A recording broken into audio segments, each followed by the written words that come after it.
ጽባቐ ገጽ ንሓፂር ግዜ ጥራይ ዝነግስ ጽባቐ ልብን ጥበብን ግን ንዘለዓለም ይነብር ኣብዚ መልክዕ ጥራይ ዝረኣየሉ ዘመን ሓቀኛ መንነትኺ ኣበይ ከም ዘሎ ትፈልጥ ዲኺ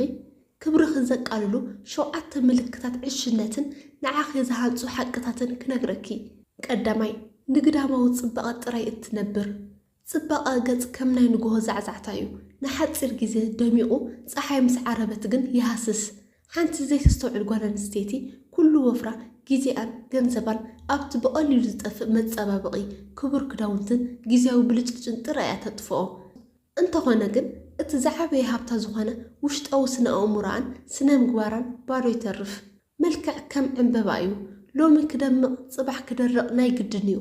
ጊዜ ንቆርበት ገጽኪ ከጨማድዶን ንመልክዕኪ ክቕይሮን ተፈጥሯዊ ስልጣን ኣለዎ ጥበብን ስነ ምግባርን ግን ንመንነትኪ ወትሮ ትሕድሶን ዘይበርስ ውቃብን ይህባ ኣብ መስትያት ዝርአ ጽባቐ ንዓይንኺ ይሕጉሶ ይኸውን ኣብ ተግባር ዝርአ ጽባቐ ግን ንህይወትኪ የኽብራ ሰባት ንመልክዕኪ ይሪኦም ክቐርቡኺ ይኽእሉ እዮም ንመንነትኪ ተዓዚቦም ግን ምሳኺ ይነብሩ ወይ ይርሕቑ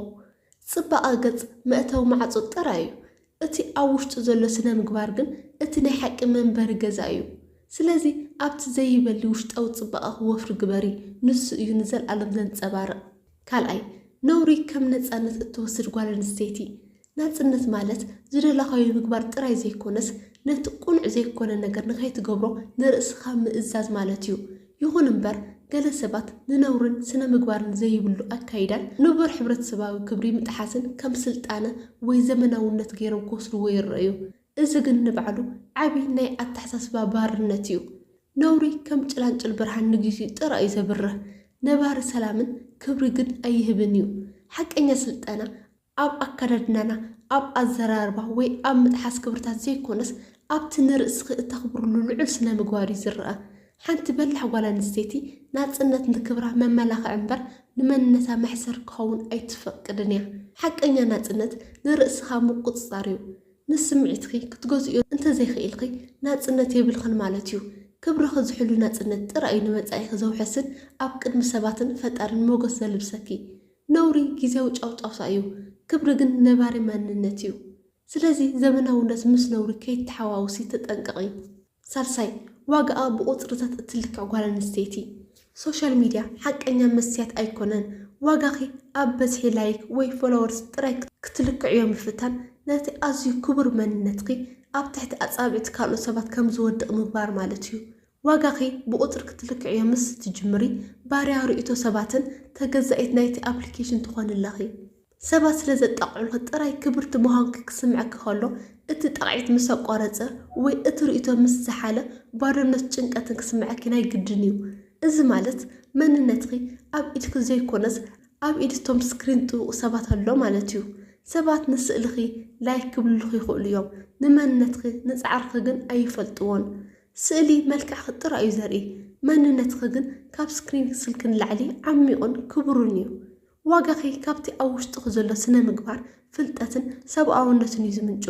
ሓቀኛ ክብሪ ካብ ውሽጢ ናብ ወፃኢ እዩ ዝፈስስ እምበር ካብ ወፃኢ ናብ ውሽጢ ዝመፅእ ኣይኮነን ንግስነትኪ ኣብ ልቢ እቶም ብሓቂ ዝፈልጡኹ እምበር ኣብ ገጽ ናይ ሶሻል ሚድያ ኣይኮነን ራብዓይ ንጥበብ ብስምዒት እትትክእ ጓል ኣንስተይቲ ብስምዒት ጥራይ እትድረኽ ጓል ኣንስተይቲ ንድሕሪ ተመሊሳ ክትጠሓስ ግዜ ኣይወስደላን ንጥበብን ምኽርን ኣብ ክንዲ ምስማዕ ብሕርቃን ብቕንኢ ወይ ብግዜያዊ ታሕጓስ ጥራይ ተደፋፊኣ እትህቦ ውሳነታት ንነዊሕ ዓመታት ፀንሕ በሰላ ክገድፍ ይኽእል እዩ ስምዒት ከም ንፋስ እዩ ይመጽእን ይኸይድን ሎሚ ዝነደደ ሓዊ ጽባሕ ክዝሕል ይኽእል እዩ ጥበብ ግን ከም መልህቕ እያ ኣብ ማእኸል ማዕበል ንህይወትኪ ከይተናወፅ ኣደልዴላ እትሕዝ ሓንቲ በላሕ ጓል ኣንስተይቲ ቅድሚ ስጉምቲ ምውሳዳ እዚ ውሳነ እዚ ንጽባሐይ እንታይ ትርጉም ኣለዎ ኢላ ትሓትት ስምዒታዊ ግብረ መልሲ ክቡር ዋጋ ይኸፍል እዩ ቅድሚ ምዝራብኺ ምሕሳብ ቅድሚ ምውሳንኪ ድማ ምስትውዓል ካብ ብዙሕ ዕንወትን ዘይተደለየ ግጭትን የድሕነኪ ጥበብ ማለት ስምዒት ዘይምህላው ዘይኮነስ ንስምዒትኪ ብልቦና ክትገዝእዮን ክትመርሕዮን ምኽኣል ማለት እዩ ብስምዒት ዝተዓወተ ሰብ የለን ብጥበብ ተሰዓረ ግን ከቶ የለን ሓምሻይ ካብ ክብሪ ንላዕሊ ቆላሕታ ወይ ትኹረት እትደሊ ጓል ኣንስተይቲ ትኹረት ንምርካብ ሕሱር ዋጋ እዩ ዝሓትት ዓዊልካ ብምጭራሕ ብዘይ ኣግባብ ብምኽዳን ወይ ንርእስኻ ብምሕሳር ንግዚኡ ቆላሕታ ሰባት ክትስሕብ ትኽእል ኢኺ ክብሪ ግን ብትብዓት ብጻዕርን ብጽኑዕ መንነትን ጥራይ ዝመጽእ ሓንቲ ዘይተስተውዕል ጓል ኣንስተይቲ ሰባት ጥራይ ክዛረቡላ ምስ ትደሊ ነቲ ንዘለኣለም ዝነብር ክብራ ንናይ ሓጥር ግዜ ጫውጫውታ ትልውጦ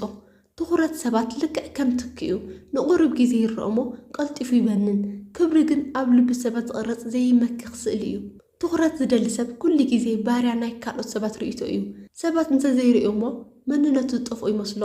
ክብርን ሞገስን ዘለዋ ጓል ኣንስተይቲ ግን ሰባት ስለ ዝርእይዋ ዘይኮነስ ስለቲ ኣብ ውሽጣ ዘሎ ጽኑዕ መትከልን ትብዓትን ሰባት ብዘይድሌቶም ክሰግዱላን ከኽብርዋን ይግደዱ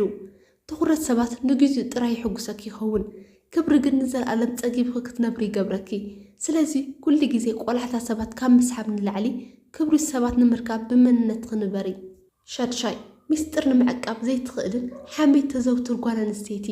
ምዝራብ ተፈጥሮው ፀንቃ እዩ ሚስጥር ምዕቃብ ግን ናይ ብሱልን ብርቱዕን ስነ ልቦና መግለፂ እዩ ሓንቲ በላሕ ዘይኮነት ጓል ኣንስተይቲ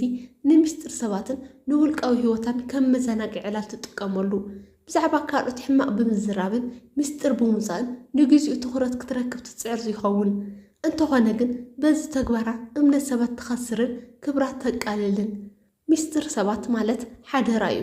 ነዚ ሓደራ እዚ ክትዕቅቢ ምስ ዘይትኽእል ግን ሰባት ክሰምዑ እምበር ክኣምኑኺ ኣይኽእሉን እዮም ሓሜት ንውሽጣዊ ሰላም ክዘርግን ንመንነትኺ ዘሕስርን ሕማም እዩ ልክዕ ከም ዝተሰበረ ዕትሮ ማይ ክሕዝ ዘይኽእል ጥበብ ዘይብላ ልቢ እውን ሚስጥር ክትዓቁር ኣይትኽእልን እያ ብኣንጻሩ ብዙሕ እትዛረብ ጓል ኣንስተይቲ ንስሕተት ዝተቃልዐት እያ ብዙሕ እትሰምዕን ሚስጥር እትዓቁርን ግን ትመሃርን ትኽበርን ሓቀኛ ውቃበ ሓንቲ ጓል ኣንስተይቲ ኣብቲ ንሚስጥር ሰባት እትሕልወሉ ዱልዱል ሳንዱቕ ልባ እዩ ዝርአ ሻውዓይ ንመንነታ ዘየማዕብል ሕማቕ ዕርክነት እትመርፅ ጓል ኣንስተይቲ